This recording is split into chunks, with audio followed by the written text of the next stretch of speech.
Assalamualaikum warahmatullahi wabarakatuh. Nama saya Lilis Tanti Putri dari kelas 10 MIPA 1. Legenda Samba Parya.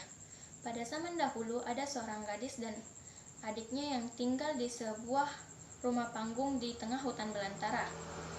Rumah panggung tersebut rapat tertutup dengan daun parya, sehingga orang-orang di sana menyebut gadis itu dengan sebutan Samba Parya. Pada suatu hari, Samba Parya dan adiknya tengah memakan makanan pangan yang terbuat dari singkong. Namun, adiknya tidak sengaja menjatuhkan makanan tersebut ke tanah, sehingga adik Samba Parya enggan untuk mengambil makanan itu. Beberapa saat kemudian, anjing kesayangan sang raja menemukan makanan itu. Ia pun lantas menggigit dan membawa makanan itu kembali kepada sang raja. Sang raja merasa sangat keheranan ketika melihat anjing kesayangannya membawa sebuah makanan. Ia pun merasa bahwa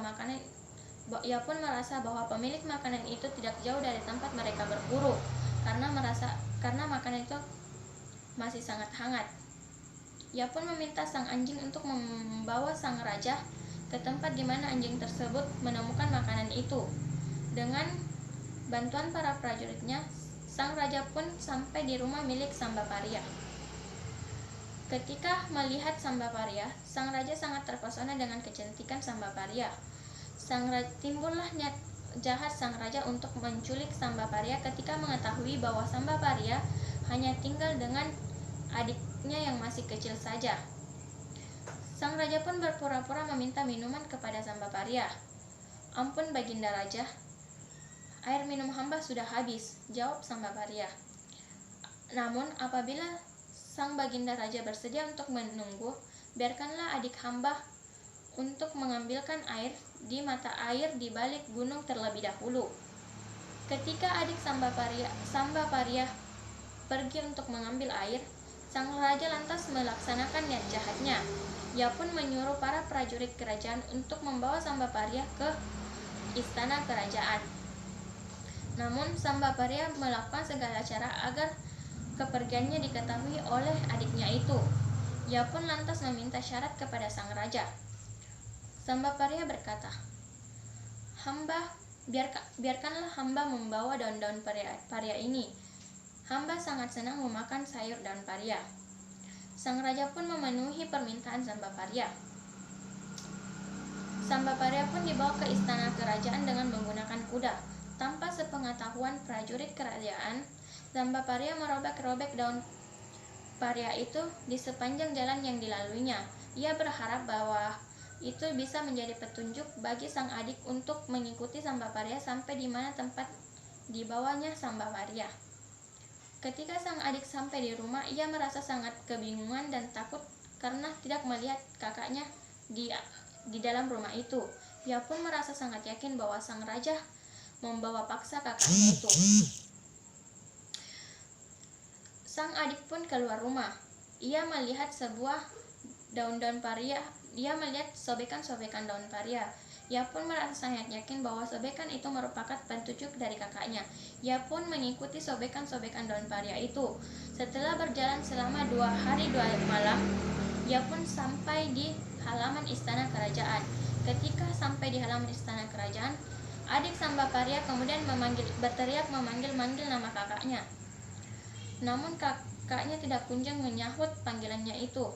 Ia pun lantas berteriak, "Jika kakak mendengarkanku, tunjukkan wajah kakak di balik jendela itu." Sang raja sebenarnya mengetahui kedatangan sang adik Samba Parya. Ia pun juga mendengar teriakan sang adik Samba Parya. Ia lantas memperlihatkan wajah seekor kucing di balik jendela itu. Adik Samba Parya merasa sangat kebingungan melihat wajah seekor kucing. Ia pun lantas berteriak, "Tunjukkan tangan kakak." Sang raja kemudian menunjukkan kaki depan kucing ke jendela itu. Adik Samba Parya kemudian berteriak kembali, "Tunjukkan kaki kakak." Sang raja kemudian menunjukkan kaki bagian belakang kucing. Adik Samba Parya merasa sangat jengkel dengan hal itu. Ia pun lantas berteriak, "Aku akan kembali ke rumah panggung kita. Akan tetapi sebelum aku kembali, aku akan menanam sebuah pohon kelor di sini. Jika pohon kelor ini sudah layu, itu tandanya aku sedang sakit keras. Akan tetapi jika pohon kelor ini sudah mati, itu tandanya aku juga sudah mati. Sambaparea merasa sangat sedih mendengar pesan adiknya itu. Ia pun tidak bisa melakukan apapun untuk menolong adiknya itu. Setelah berbagai cara, ia pun dapat melihat pohon kelor itu. Setelah beberapa hari, pohon kelor itu sudah layu. Itu pertanda bahwa adik Sambaparea sedang sakit keras. Sambaparea kemudian melakukan berbagai cara untuk bisa kabur dari sekapan sang raja. Pada suatu hari ia pun mengajak dayang-dayang istana untuk mandi di sungai. Ketika sedang mandi, Sambaparea sengaja menjatuhkan cincin emas pemberian sang raja. Ia pun menyuruh dayang-dayang istana untuk mencari cincin tersebut. Ketika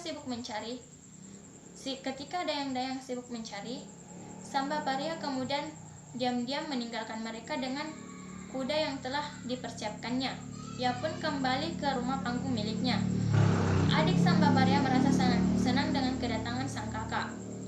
Ia pun bersedia memakan masakan buatan kakaknya. Kesehatan adik Sambaparea berangsur-angsur membaik. Sambaparea merasa sangat yakin bahwa sang raja akan menyusulnya. Ia pun menyiapkan sesuatu untuk menyambut sang raja. Ia kemudian mencampur cabai rawit, biji-biji merica, dan daun kelor dengan jumlah yang sangat banyak. Ia juga mencampurkan bahan-bahan itu dengan air dan abu dapur sehingga membentuk sebuah adonan.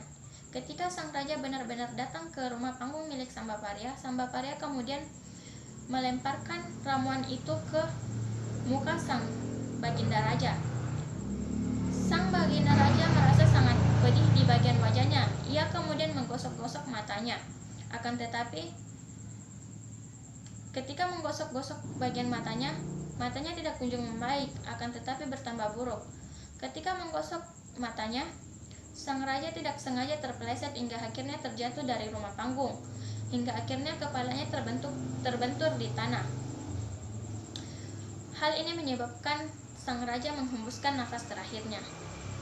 Ketika sang raja yang mempunyai sifat jahat itu meninggal, Sambaparea pun hidup bahagia dengan adiknya di rumah panggung milik mereka yang berada di tengah hutan belantara. Sekian dari saya, wabillahi taufiq wal hidayah. Wassalamualaikum warahmatullahi wabarakatuh.